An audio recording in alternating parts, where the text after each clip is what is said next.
Ya, berbicara kemuliaan pelayanan roh adalah sesuatu yang berbeda dengan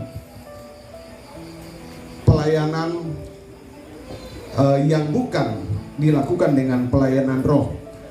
Pelayanan zaman perjanjian lama adalah pelayanan yang dilakukan berdasarkan hukum Taurat. Pelayanan yang harus dilakukan berdasarkan hukum Taurat dan tidak boleh satu pelanggaran terjadi. Ketika orang melakukan satu pelanggaran, maka dia harus menerima hukuman. Dan di dalam zaman perjanjian lama, hanya orang-orang khusus saja yang diurapi. Perhatikan baik, dalam zaman perjanjian lama, hanya orang-orang khusus saja yang diurapi. Mereka adalah imam, nabi, dan raja. Jadi jemaat biasa, rakyat biasa, mereka tidak mungkin atau tidak diizinkan untuk mendapatkan lawatan pengurapan dari Tuhan. Jadi hanya nabi-nabi, imam-imam, dan raja. Dan ketika mereka mendapatkan satu pelayanan pengurapan dari Tuhan, mujizat Tuhan terjadi secara luar biasa. Nah, pada zaman perjanjian baru atau zaman sekarang ini, Tuhan tidak hanya memberikan hal itu kepada nabi, kepada imam, dan kepada raja, tetapi kepada semua orang yang percaya kepadanya. Katakan amin. Jadi semua orang yang percaya kepadanya. Jadi saya, saudara yang ada di depan sini dan yang ada di belakang sana, anak-anak muda itu ketika dilawat Tuhan, dia akan mengalami perubahan yang luar biasa. Dia akan mengalami hal-hal yang spektakuler. Dia akan mengalami mujizat Tuhan. Di dalamnya ada kesembuhan, di dalamnya ada pertolongan, di dalamnya ada pemulihan. Nah, pelayanan roh. Pada hari ini kita merayakan Paskah.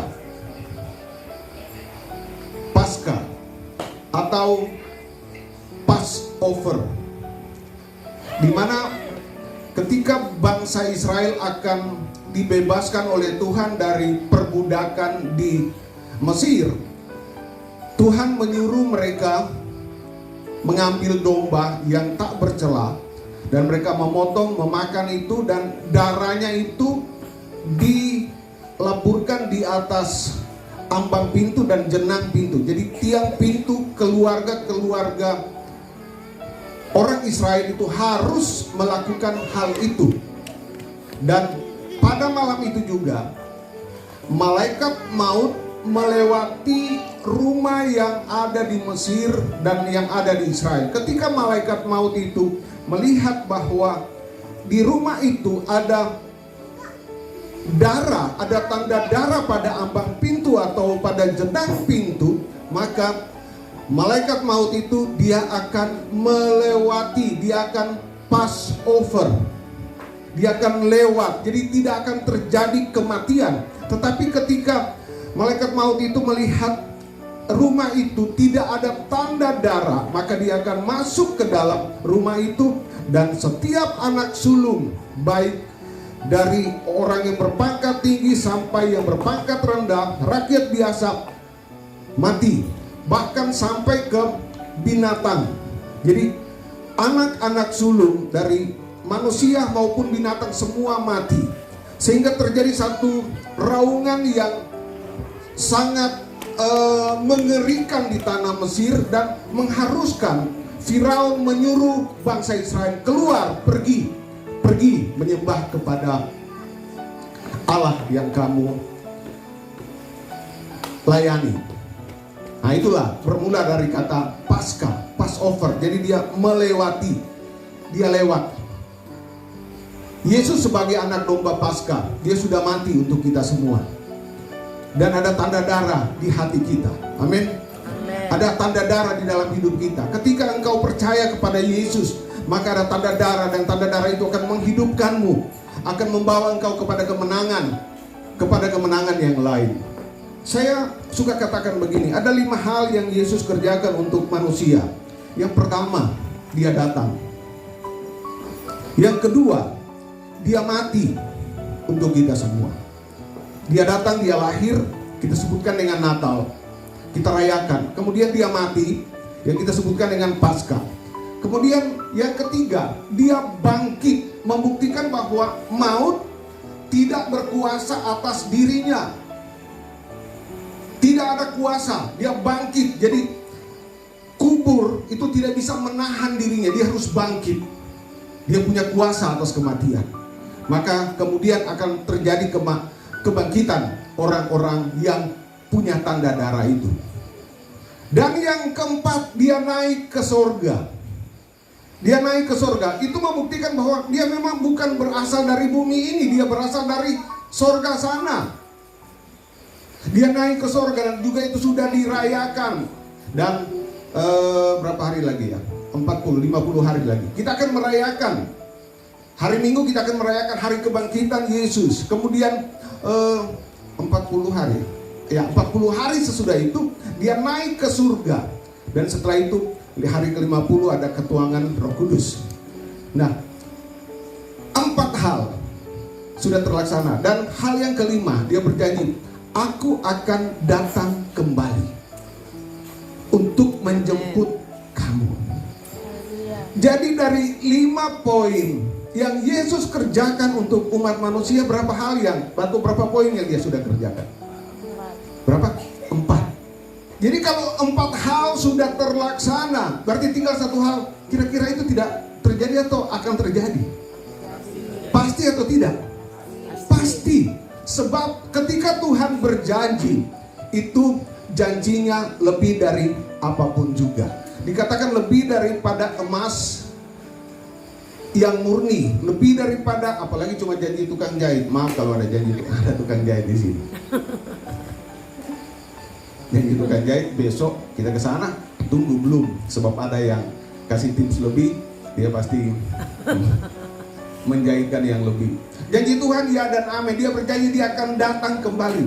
Bahkan tinggal sedikit waktu lagi, sangat sedikit waktu lagi dia akan datang menjemput saya, menjemput kita semua. Sebelum kedatangan Yesus pada kali yang kedua, Roh Kudus akan bekerja secara dahsyat. Dikatakan semua lutut akan bertelut, semua lidah akan mengaku bahwa Yesus adalah Tuhan. Itulah pelayanan di akhir zaman yang terjadi. Dia sekarang sementara mensortir orang-orang yang bisa masuk dalam pelayanan itu. Apakah ada jemaat dalam Bukit Sion ini akan termasuk di dalam pelayanan roh itu atau tidak? Kalau mungkin belum masuk, saudara harus setelah mendengar firman Tuhan, kita harus berusaha untuk masuk, siap. Dia mensortir kita, dia menjaga kita, atau dia membawa kita supaya kita lebih mengenal dia dengan benar. Peristiwa kerusuhan terjadi, bangsa bangkit melawan bangsa. Rusia sikat Ukraina, dan akan terjadi lebih dan lebih lagi. Saudara, waktu-waktu kemudian ini itu akan sangat lebih berat lagi. Nah, kita baca dulu, hampir lupa baca ayatnya. Di dalam 2 Korintus pasal 3 ayat 8. Betapa lebih besarnya lagi kemuliaan yang menyertai pelayanan roh. Amin. Kalau dulu kita bisa melayani dengan kekuatan kita, kita bisa lakukan dengan kekuatan kita. Sekarang jangan andalkan lagi kekuatan kita.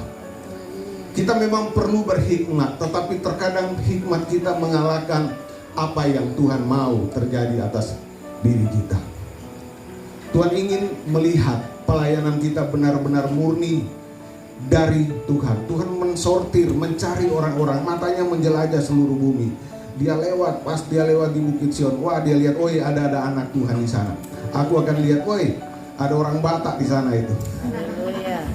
Saya lihat siapa tadi yang sini, oh luar biasa sekali dari Medan ya. Kelihatan semangat. Biar semangat, rohmu menyala-nyala. Amin. Layani Tuhan, roh menyala-nyala dan kita melayani Tuhan. Sebab waktu Tuhan tidak lama lagi.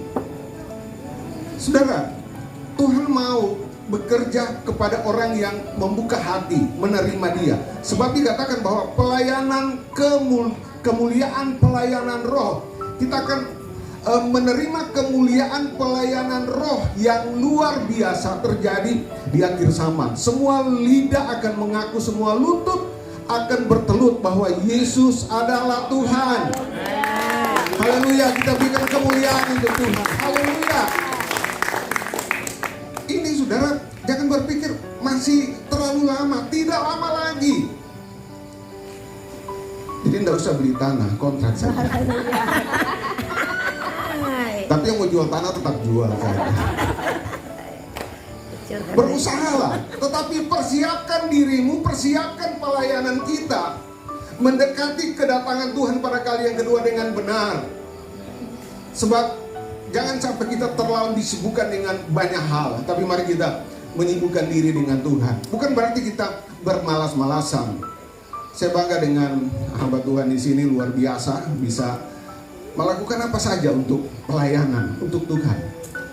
Dan kita percaya bahwa kalau dilakukan dengan dasar hati yang mengasihi Tuhan, mencintai Tuhan, dengan rencana untuk pelayanan, Tuhan terus akan buka jalan dan Tuhan akan memberkati.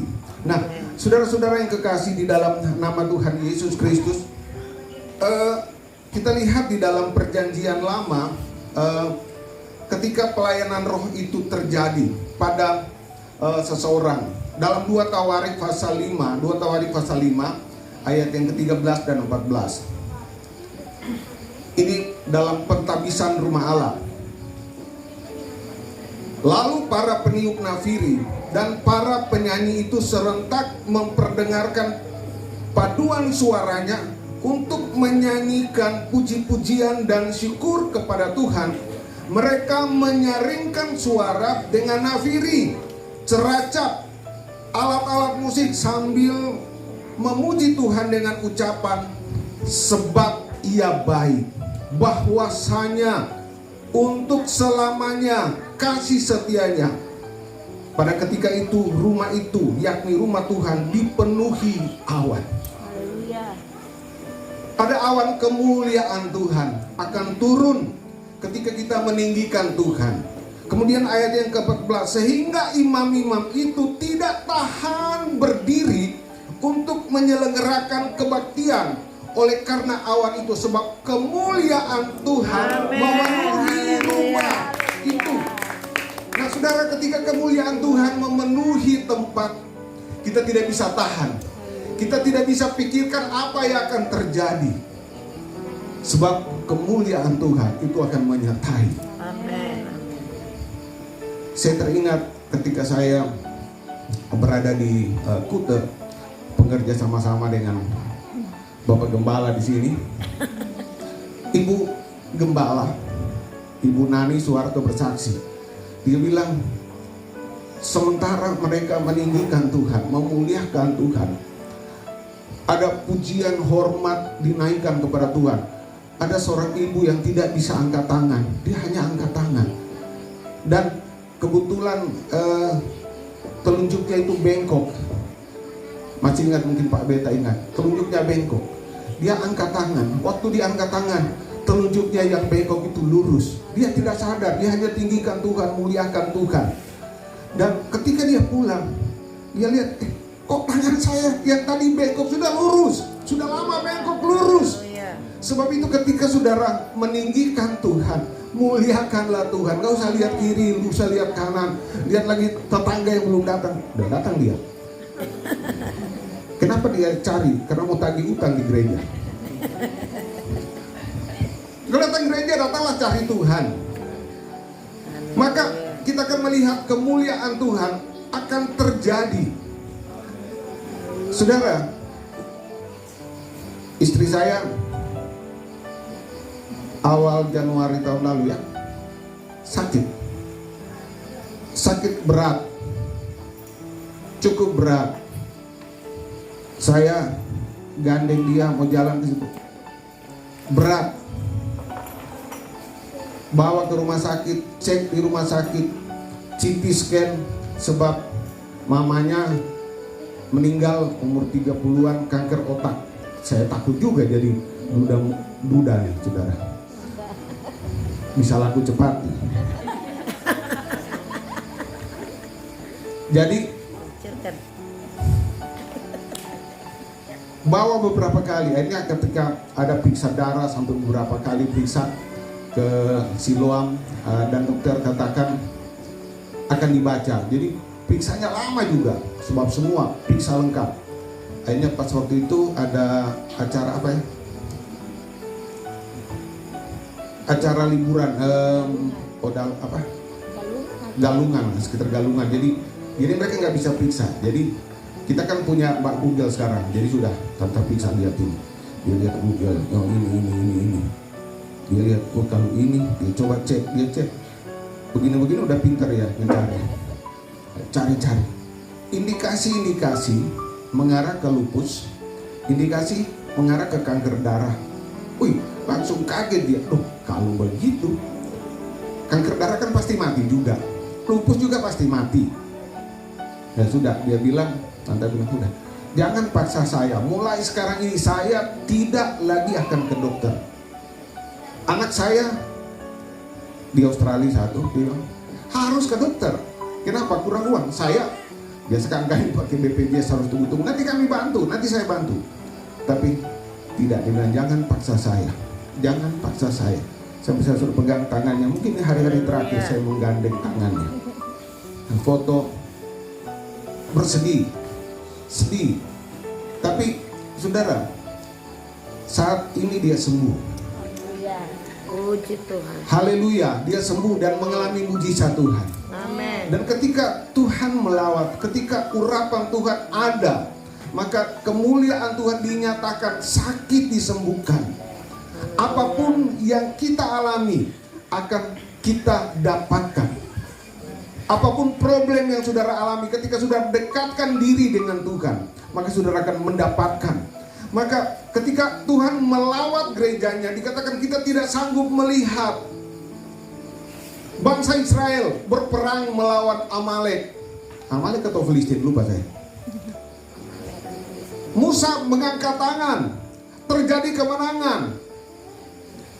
Ketika bangsa Israel tidak punya makanan, dia minta kepada Tuhan dan Tuhan kirimkan mana. Mereka diberi makan berapa lama? 40 tahun. Berapa kilo beras itu? Kalau orang Manado sama orang Medan pasti banyak sekali makannya. Itu yang keluar itu 600 orang laki-laki. Dia pasti punya istri. Yang biasa sudah dihitung laki itu sudah akil balik dan dia sudah beristri. Istri satu berarti biasa kan mereka dulu banyak istri ya. Taruhlah 1.200.000. Anak dulu anak-anak banyak saudara. Taruhlah 3. Kalau saya bersaudara saya aja 6. Pak Beta, wih, lebih jago. 9. Burita, oh Tuhan. Nah itu orang-orang dulu bangsa Israel, taruhlah 3. Jadi 3 kali 600 berapa? 1.800.000 tanpa papa dan mama. Berarti kurang lebih ada 3 juta, minimal 3 juta. Belum itu pembantu-pembantu. Mereka tarik itu kambing domba, dikasih makan. Sepatu tidak rusak, baju tidak usang selama 40 tahun. Mereka minta daging, dikirimkan daging. Musa mengangkat tangan, datang burung puyuh. Setiap sore burung puyuh datang. Bukan cuma 1 kilo, bukan cuma itu sejauh mata memandang, 2 hasta tingginya. Saudara bisa bayangkan. Kalau Tuhan memberkati, dia akan memberkati. Sebab kemuliaannya ini dinyatakan kepada orang yang percaya kepada Tuhan. Nah saudara, mari kita belajar percaya. Biar kemuliaan Tuhan dinyatakan dalam hidup kita. Kemuliaan pelayanan roh. Kita menyiapkan diri untuk masuk di dalam pelayanan roh yang Tuhan inginkan terjadi, kita harus mempersiapkan diri baik dan benar. Ketika Roh Kudus turun kepada murid-murid Tuhan, berapa belas? 12 ya. Satu mengkhianat tapi diganti oleh Matias ya. Ya, itu orang yang penakut. Tadinya mereka semua penakut. Petrus pun takut. Waktu ada hamba yang imam tanya, oh ini Petrus kayaknya. Dia berkata, enggak, sungguh mati, saya tidak kenal orang itu. Di muka Tuhan, bukan di belakang, itu Tuhan lihat-lihat. Itu Petrus. Tapi ketika Roh Kudus ada di dalam hidup mereka, Roh Kudus menghidupi kehidupan mereka, tidak ada yang mereka takutkan lagi. Sebab Roh itu menghidupkan. Dia bilang, kalau Yesus mati dengan disalibkan kepala di atas, aku tidak layak untuk mati dengan kepala di atas, aku harus kepala di bawah. Dan dia mati dengan cara demikian. Bartolomeus atau Nathanael, dia seorang yang juga pangbadian, tetapi ketika dia dipenuhi dengan Roh Kudus, saudara, Roh Kudus bekerja secara luar biasa. Dia tidak pedulikan dengan dirinya. Dia mati, dia dikuliti hidup-hidup. Kalau kambing, domba itu diikat, itu dikasih mati dulu baru dikuliti. Itu saya baca itu sejarah-sejarah mati syahid daripada murid-murid Kristus luar biasa. Yakobus dia dilembing, dia sementara menyampaikan firman Allah. Yohanes dibuang sebelum dibuang ke Pulau Patmos, dia digoreng hidup-hidup. Kalau kita goreng ikan, kasih mati dulu kan. Dia dicelupkan di dalam minyak, dikatakan digoreng supaya dia mati, tapi tidak mati juga. Akhirnya dia dibuang ke Pulau Patmos. Di Pulau Patmos dia terima wahyu Tuhan. Mati kalau mati. Haleluya. Sebab ada Roh Kudus. Mari kita menyiapkan diri kita untuk Roh Kudus mengurapi kita. Sebab ketika Roh Kudus mengurapi kita, ada kemuliaan yang dahsyat, ada kekuatan yang tak terbatas akan menguasai diri kita sehingga kita bisa mampu. Saudara, situasi ke depan akan semakin susah, semakin sulit. Saudara jangan bisa bertahan. Jangan berkata saya pasti bisa bertahan. Petrus pun dia berkata, sekalipun semua temanku meninggalkan aku tidak mungkin. Tuhan, aku akan ada di depan. Datang orang lain, dia ambil pedangnya, dia potong telinga hamba dari Malkus. Tuhan berkata, kamu pikir aku tidak sanggup untuk membela diri? Kamu pikir aku tidak sanggup meminta kepada Bapa mengirimkan pasukan dari sorga? Sarungkan pedangmu. Siapa yang bermain pedang akan dia kena akibatnya. Tapi dia berkata, sungguh aku tidak akan mengkhianati engkau. Tetapi itu kekuatannya sendiri. Jadi saudara, mari kita minta Tuhan urapi saya, mengurapi kehidupan kita sehingga kita bisa melihat kemuliaan Tuhan. Dan saudara, di kamar loteng Yerusalem, ketika Roh Kudus turun mengurapi mereka, ada 120 murid yang berkumpul di sana. Mereka berbahasa dengan bahasa-bahasa lain, yaitu bahasa roh, sesuai dengan apa yang roh itu berikan kepada mereka untuk mengatakannya. Bahasa roh adalah bahasa surgawi. Bahasa roh adalah bahasa yang diberikan oleh Roh Kudus itu sendiri, bukan diajarkan. Mungkin ada 1-2 gereja yang mengajarkan tentang bahasa roh itu, tapi kita gereja Pentakosta tidak mengajarkan. Miliki hati yang sungguh, Tuhan ini hatiku, aku siap dipakai oleh Tuhan, aku siap menjadi saluran berkat, aku siap masuk dalam rencana Tuhan yang besar untuk GPDI Bukit Sion, aku siap untuk melayani, inilah aku Tuhan. Maka engkau akan dipakai Tuhan dengan luar biasa. Saudara, kita mempersiapkan diri dengan baik dan benar, sebab zaman sekarang adalah zaman yang terakhir. Nah, untuk kita bisa siap, itu kita perlu waktu dengan Tuhan. Kita perlu persekutuan dengan Tuhan. Kebenaran dari Tuhan itu harus hidup di dalam kehidupan kita. Bukan lain di bibir, lain di hati. Ada banyak orang lain di bibir, statusnya luar biasa sekali, kalah pendeta statusnya, tapi hidupnya kalau saudara dekati, wah baru kelihatan saudara. Tapi Tuhan mau, Dia mencari orang-orang yang sungguh-sungguh. Dan untuk bisa kita mendapatkan lawatan Tuhan yang luar biasa, hal yang perlu kita persiapkan, tidak lama lagi, hal yang perlu kita persiapkan, rumah Tuhan, diri kita sebagai rumah Tuhan. Di dalam 1 Korintus 3 ayat 16-17, 1 Korintus 3 ayat 16-17, tidak tahukah kamu bahwa kamu adalah bait Allah dan bahwa Roh Allah diam di dalam kamu? Jika ada orang yang membinasakan bait Allah, maka Allah akan membinasakan dia, sebab bait Allah adalah kudus dan bait Allah itu ialah kamu. Persiapkan diri kita baik dan benar. Buang kedengkian, buang kebencian, buang sakit hati, buang tipu muslihat. Kita sementara dikocok sekarang untuk melihat apakah kita bisa bertahan. Dikatakan di dalam Ibrani, aku akan menggoncangkan bukan bumi saja tapi langit juga, supaya tinggal tetap apa yang tidak tergoncangkan. Gereja sementara digoncangkan.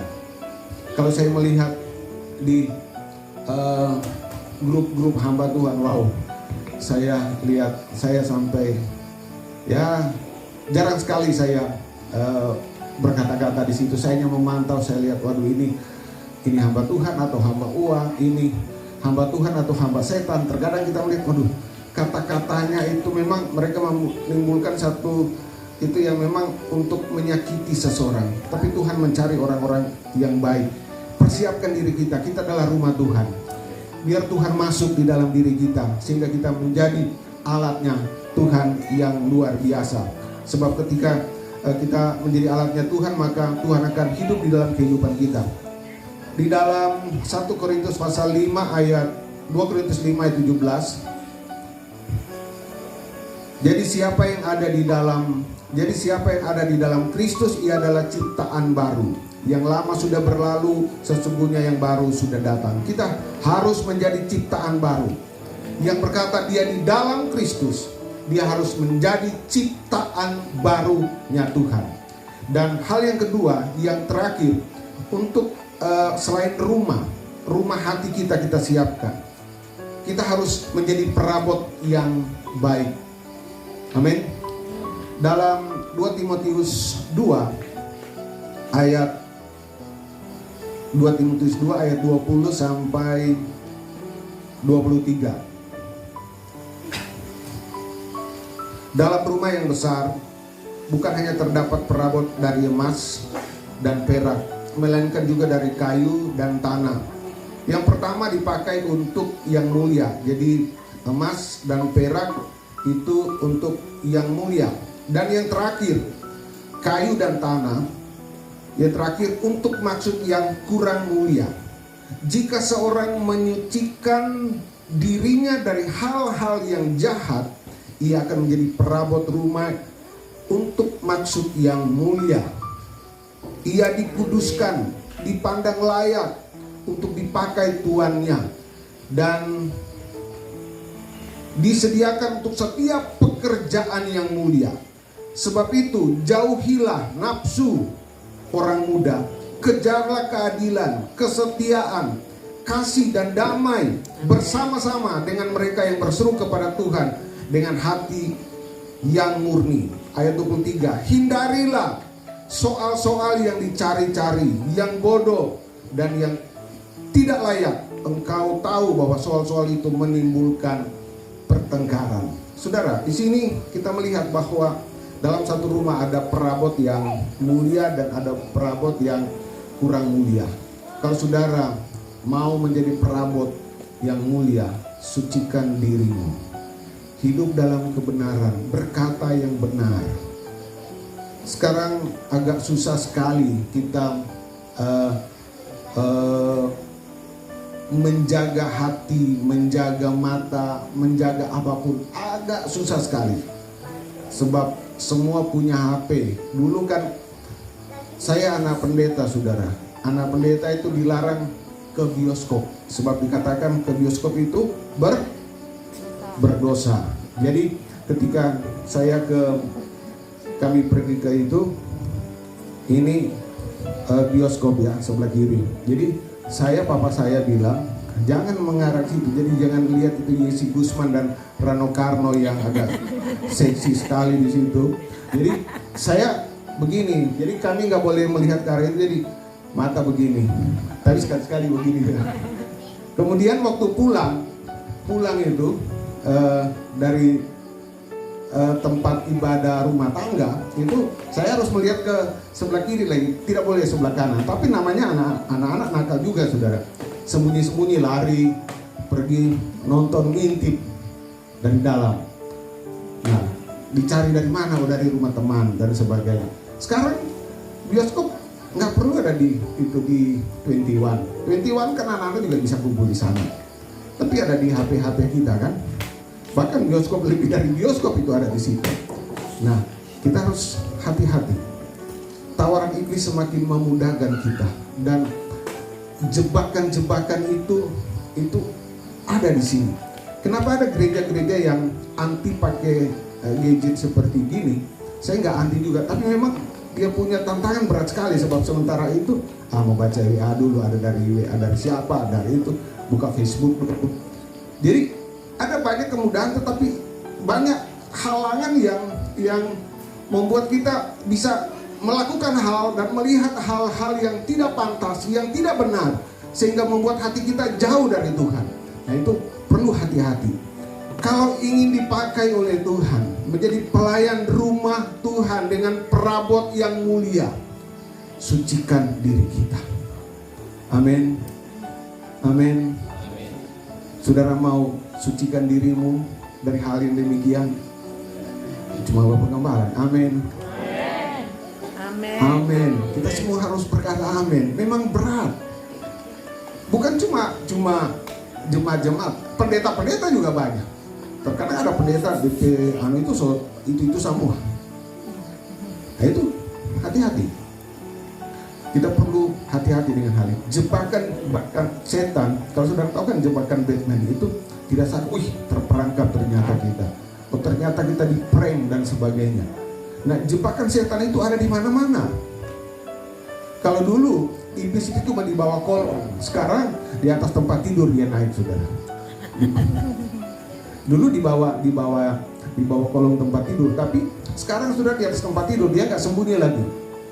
Dulu menakutkan, sekarang tidak menakutkan lagi. Nah, saudara yang kekasih di dalam nama Tuhan Yesus Kristus, kalau kita ingin mengalami kemuliaan pelayanan Roh Kudus, mari kita jaga hati kita, bersihkan hidup kita, menjadi pelayan Tuhan yang benar-benar mengasihi Tuhan.